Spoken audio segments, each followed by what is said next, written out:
It's another Q&A edition of Optimal Health Daily, episode 140. And I'm Dr. Neil Malik. Welcome back. Happy Friday. This is where you can listen to some popular blogs covering health and fitness, read to you by me, but not on Fridays, because every Friday I do something else. I take your audio questions from our website, oldpodcast.com, and play them right here and then answer them for you. It's one of my favoriteest parts of this show, so definitely keep those questions coming in. And as always, my promise to you is to tell you the truth. To the best of my knowledge, I want to give you the most accurate and up-to-date information possible. Now, if you want to be a part of this show and also have a great chance to win books from us, ask us a question.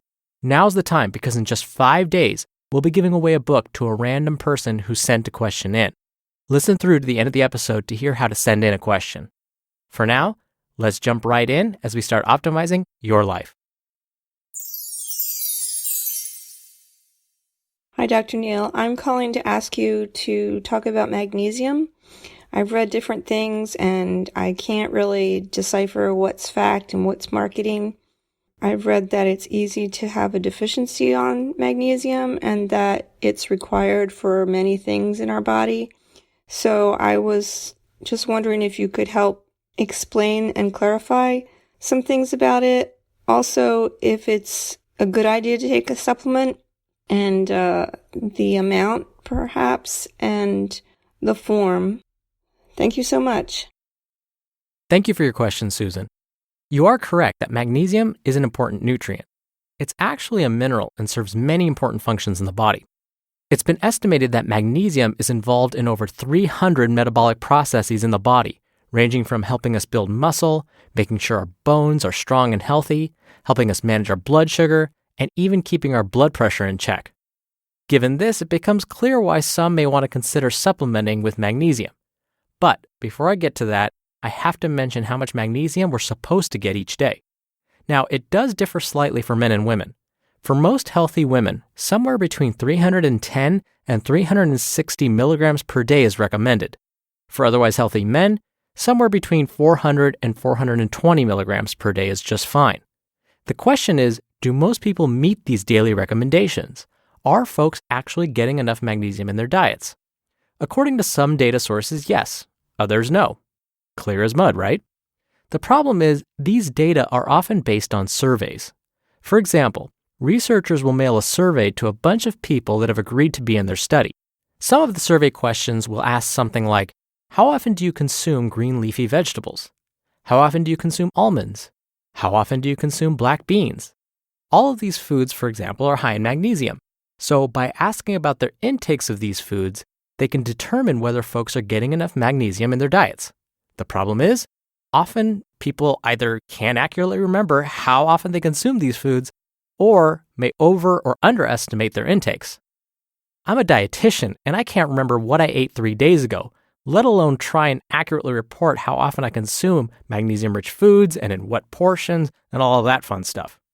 Another way to determine whether folks are getting enough nutrients in their diets is to have them go in for a blood test. For example, it's now common for doctors to run a blood test that looks at vitamin D levels because we're learning that many adults living in the US are vitamin D deficient. Unfortunately, with magnesium, we can't run a simple blood test to see if someone's deficient. This is because there's actually not a whole lot of magnesium floating around in the bloodstream. Instead, it's sitting inside our cells, like our muscle cells and in our bones.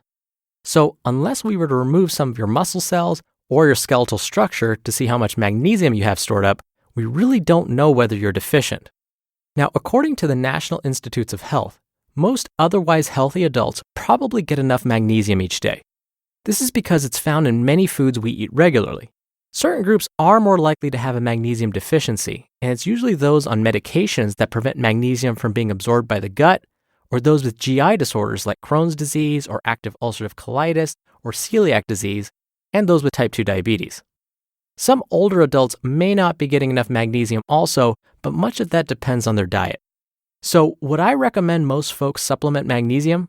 Probably not. Researchers are discovering that supplementing likely will not improve your blood pressure, lower your risk for heart disease or stroke, reduce the frequency of headaches and migraines, or help with managing blood sugar. The American Diabetes Association went on record stating that there isn't enough evidence to recommend magnesium supplementation at this time to help manage blood sugar. In fact, the side effects of getting too much magnesium can be downright unpleasant. When strolling down the aisle of your local pharmacy, you may encounter a product called Milk of Magnesia.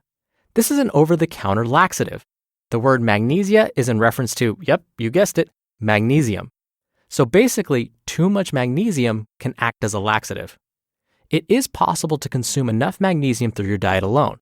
Those foods that are great sources of magnesium include nuts like almonds, peanuts, and cashews, beans, soy like edamame, tofu, and soy milk, green leafy vegetables like spinach, avocado, whole grain breads, and dairy products.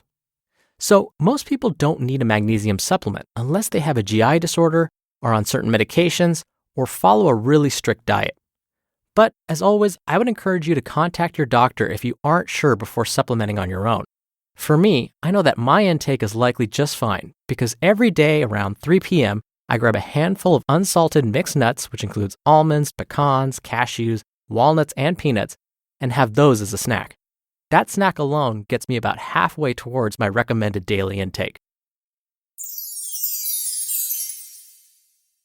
Thank you again for your question, Susan. You'll be entered into a very small raffle every month to win a book. And if you want to be on this show and have a really good chance to win free books, come by oldpodcast.com to submit your question. Just look for the red bar along the side or call 61 I love OHD. The next drawing is in just 5 days, so get your question in before that if you want to have a chance to win. I just want to take another moment to thank you all for the support so far. Thank you for sending in your questions. Definitely keep those coming, and we'll continue the show on Monday, where your optimal life awaits. Hello, Life Optimizer. This is Justin Malik, creator and producer of this show and Optimal Living Daily, the brother podcast of this one. Literally, I'm Dr. Neil's brother. If you like the format of this show, you'll love Optimal Living Daily too, where I also read to you from blogs, but cover other topics like personal development, finance, and minimalism from bloggers like Derek Sivers, The Minimalists, Zen Habits, and many more. So for more amazing content read to you for free, come subscribe to Optimal Living Daily too, and together we'll optimize your life. You've been listening to Optimal Health Daily. Be sure to hit the subscribe button to stay up to date on each new episode and head to oldpodcast.com. That's oldpodcast.com for a free gift, as well as more actionable tips and resources to help you maximize your potential. Thanks for joining us, and remember, your optimal life awaits.